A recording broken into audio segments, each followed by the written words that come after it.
तो आज मैं एक बड़े इंटरेस्टिंग टॉपिक के बारे में बात करूंगा।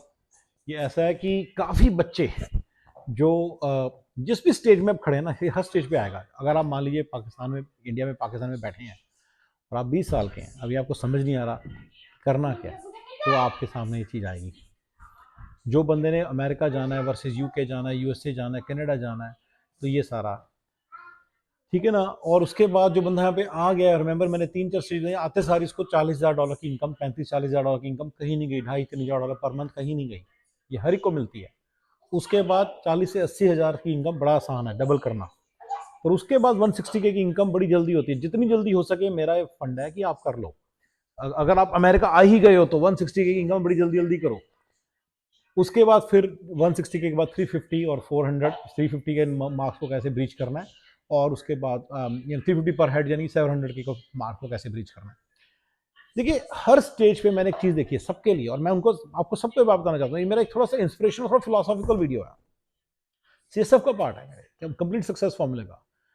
देखिए आपके अंदर पहली चीज ये है कि आपको ना ये चीज समझ में आनी चाहिए कि मिशन ओरिएंटेड होना चाहिए आपको। यानी कि आप किसी चीज के पीछे पड़ जाए ना, तो उसके पीछे मतलब फिर उसके हाथ धो के उसके पीछे पड़ जाए। कि मैं आपको दो बातें बताऊंगा, थोड़ी कंफ्लिक्टिंग होगी दोनों।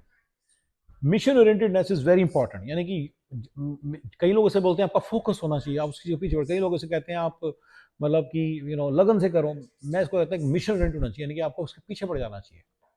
अगर मैं आपको एग्जांपल दूं, जब मुझे म्यूलसॉफ्ट के अंदर एंट्री मारनी थी मैनी ईयर्स बैक, तो मैं उसके पीछे पड़ गया। 3 महीने के लिए मैंने आपको लॉक कर लिया और मैं पढ़ने लगा। 15-15, 16-16 घंटे उसको पढ़ा, उसको समझने की कोशिश, समझ ही कुछ नहीं आता था। म्यूलसॉफ्ट एक इंटीग्रेशन टेक्नोलॉजी जिसका मैंने मतलब मैं जिसके अंदर काम करता हूँ अभी। तो अब तो ये एक बड़ी इंपॉर्टेंट चीज है कि आप मतलब मिशन, यानी कि मिशन ओरिएंटेड बनिए, ठीक है ना। उसके पीछे पड़ जाइए, उस चीज के पीछे पड़ जाइए और मेक श्योर करिए कि आपके मतलब जब तक आपको रिजल्ट ना आए, जूस ना निकले, तब तक उसके पीछे पड़े रहिए, ठीक है ना। अब इसी चीज के साथ एक बड़ी इंटरेस्टिंग चीज बताने वाला हूं। There is something called as how versus what. देखिए फंडा क्या है, आप इतने सारे वीडियोस देख रहे हो, आप विवेक बिंद्रा के वीडियोस देख रहे हो, आप अपना संदीप मिश्री की वीडियो देख रहे हो। इनमें से काफी बंदे वो बोलते हैं आप आपको एक बड़ी इंटरेस्टिंग चीज का आंसर नहीं देते, वो है व्हाट। और यही आपकी सबसे बड़ी प्रॉब्लम है। हर लाइफ के हर स्टेज के ऊपर ना आपके सामने मल्टीपल ऑप्शंस हैं, आपको ये नहीं समझ में आता कि व्हाट। अगर आपको पता चल जाए ना कि ये करना ठीक है, तो आप उसके पीछे मिशन ओरिएंटेड नेचर जो आपकी है ना, वो उसको यूटिलाइज करके आप उसके पीछे पड़ सकते हैं। और ये बहुत बड़ा एक प्रॉब्लम आती है। तो ये स्पेशली मेरे से को भी आ जाती है। अब मैं कटका पड़ा एक लेवल पे, आज की डेट में मुझे बिल्कुल समझ नहीं आ रहा कि मैं कौन से एक बिजनेस में जाऊं, मैं क्या स्ट्रेटेजिक स्टेप लूं, क्या प्रॉब्लम क्या है, कैसे मैं फिगर आउट कर लूंगा, लेकिन क्या का आंसर नहीं मिलता।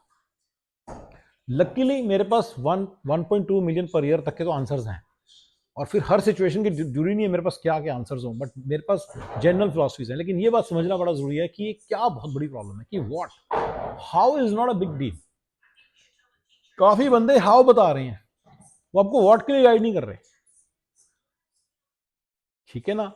अपने अपनी लाइफ में अपनी ऑप्शंस को समझिए कि क्या क्या है, और उनमें से आपने एक ऑप्शन चूज कर ली है।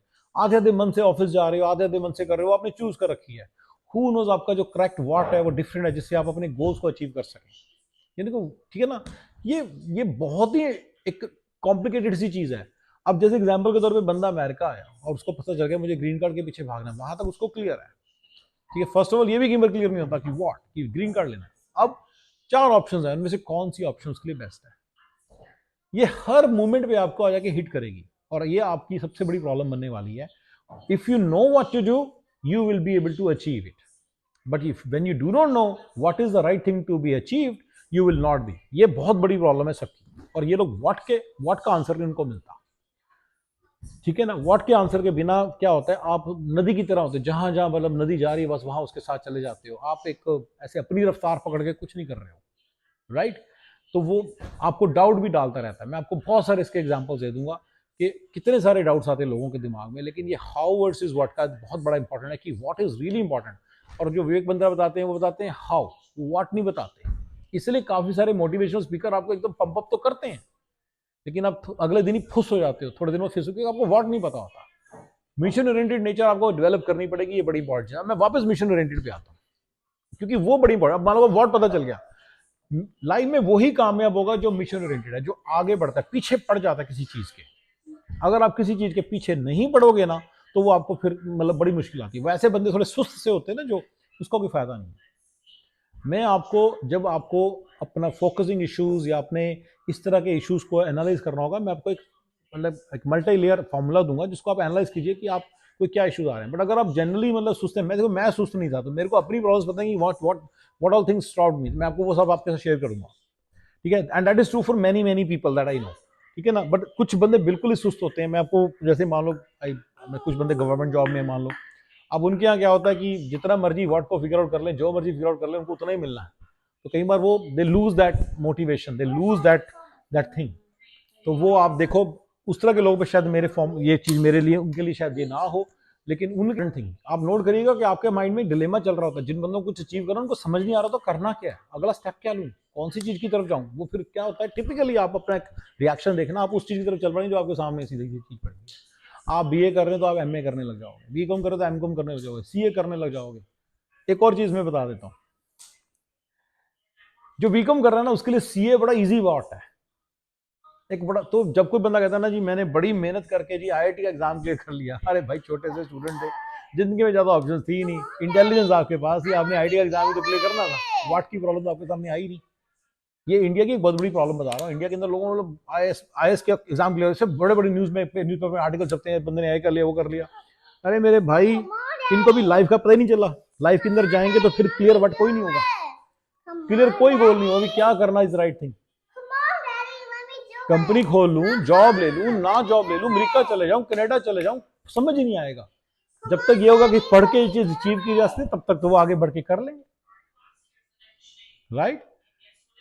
तो 21-22 साल की उम्र तक तो अगर एक बंदा बच्चा इंटेलिजेंट है ना, उसके सामने बड़े क्लियर गोल्स होते हैं। आईआईटी में एडमिशन ले लूं, मैं एमटेक कर में एडमिशन लिया, लेकिन उनको व्हाट समझ नहीं आता और बड़े गलत डिसीजन लिए होते हैं, ठीक है ना। ये गलत डिसीजन के अंदर मैं बहुत सारी आपको हेल्प करूंगा। दैट्स माय होल आइडिया कि आपको व्हाट पता हो। मेरे पास वैसे क्लियर व्हाट्स की सीरीज ऑफ व्हाट्स का आंसर है, अगर आप वो फॉलो कर रहे हैं वैसे ही कहीं ना कहीं पहुंच जाएंगे। मैं वो भी आपसे जरूर शेयर करूंगा। और guys, thank you very much.